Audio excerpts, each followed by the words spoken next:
Nate Dogg was born Nathaniel Dwayne Hale in Long Beach, California in 1969. Raised in a deeply religious household, he began singing in church at a young age. But it was in the streets of Long Beach where he met two childhood friends, Snoop Dogg and Warren G. Together, they would form the Trio 213, a group that helped lay the foundation for G-Funk. Nate's voice stood out. It wasn't rap, it wasn't R&B.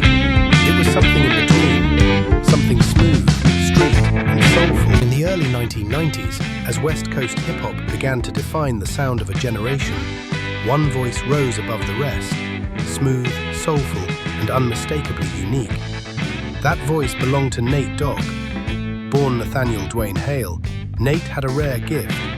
He could sing about the harsh realities of street life with a melodic charm that made even the roughest lyrics feel like gospel. When he signed with Death Row Records, he quickly became the go-to hookmaster, delivering unforgettable choruses that turned gritty rap tracks into mainstream anthems. His collaborations read like a who's who of West Coast legends. With Warren G, he dropped the timeless Regulate, a song that fused storytelling with silky vocals and became a global hit. On Ain't No Fun, If the Homies Can't Have None, Nate's voice provided a smooth counterbalance to Snoop Dogg's raw verses. And on Dr. Dre's The Next Episode, it was Nate's iconic closing line, "Smoke weed every day," that left a lasting cultural imprint. He wasn't just singing hooks, he was crafting moments that would echo through hip-hop history. As his star rose, so did his lifestyle. Nate Dogg began earning serious money and living the life that came with it. He dressed in sharp designer suits, wore custom-made jewelry, and cruised through Los Angeles in sleek black Cadillacs. He moved into a luxurious hillside home in California, complete with a professional music studio, a private gym, and stunning panoramic views of the city skyline. The home was more than just a symbol of success. It was a creative sanctuary where Nate could write, record, and reflect. Through it all, Nate Dogg remained a vital force in West Coast hip-hop. While rappers delivered bars, Nate brought the bounce, a smoothness that softened the edges of gangster rap and made it unforgettable. In the early 2000s, Nate Dogg's life embodied the essence of West Coast flair, a blend of laid-back cool, street credibility, and timeless soul. By this point in his career, he was more than a featured artist, he was a cultural icon. Known for his smooth vocals and calm demeanor, Nate had crafted an identity that stood apart from the flashy, high-energy personas of many mainstream rappers. His version of success wasn't loud, it was smooth, luxurious, and unmistakably stylish. He owned a fleet of classic lowriders, pristine Chevy Impalas and Cadillacs with custom paint jobs, hydraulic suspension, and chrome rims that gleamed under the California sun. He often cruised through Long Beach, windows down, music up, always in control. At red carpet events and award shows, Nate made grand entrances in these same rides, exuding old-school cool that felt both nostalgic and fresh. He was frequently spotted at exclusive industry parties, often in the company of legends like Tupac, Ice Cube, and the Dogg Pound. Yet while others might go for shock and swagger, Nate stood out with his refined fashion sense. He wore tailored suits, silk shirts, and gold chains, always accented by his signature sunglasses and a fedora tilted just right. His style drew inspiration from 70s funk and soul icons, which made him instantly recognizable. But Nate wasn't just about appearances. Behind the scenes, he was a smart investor and entrepreneur.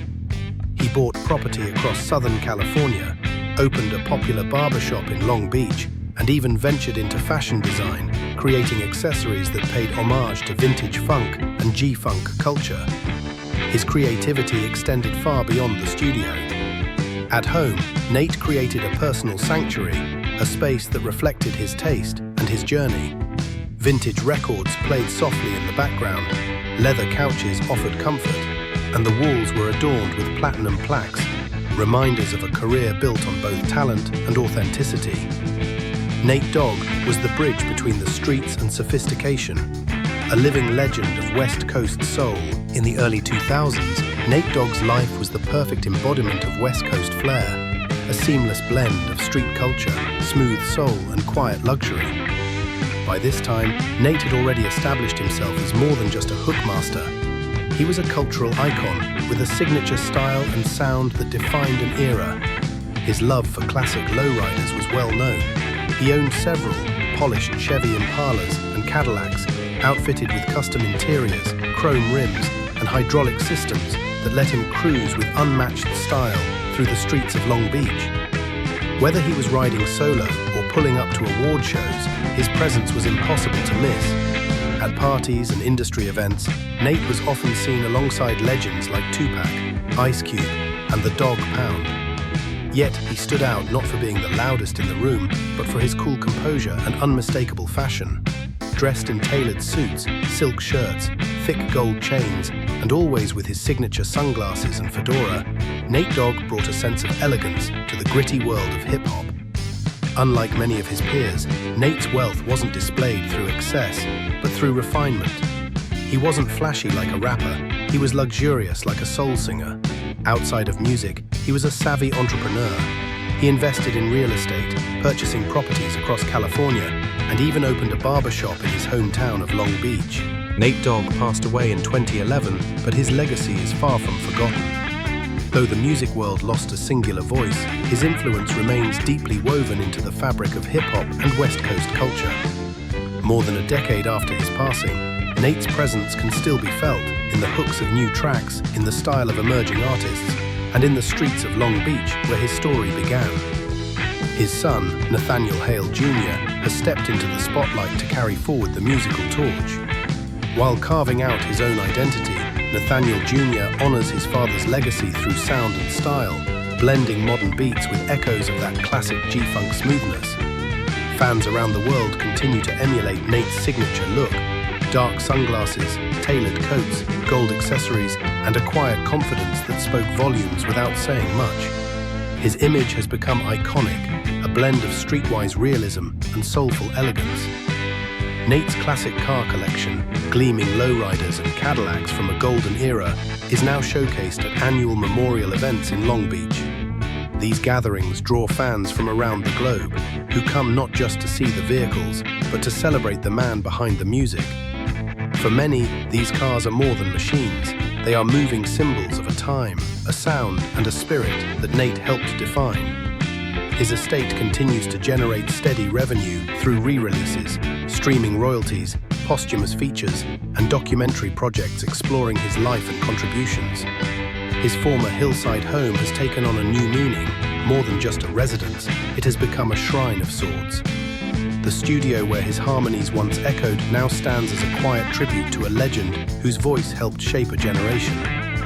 Nate Dogg may be gone, but his music, his style, and his spirit remain timeless. Nate Dogg wasn't the loudest, the flashiest, or the most controversial, but he was the most essential. His voice became the soul of West Coast hip-hop. He gave weight to every hook, elegance to every beat, and a smoothness that made even the hardest lyrics unforgettable. He turned a melodic phrase into a cultural stamp. He brought luxury to street music, and he did it all with humility, style, and grace. In the world of hip-hop, there are many voices, but only one Nate Dogg.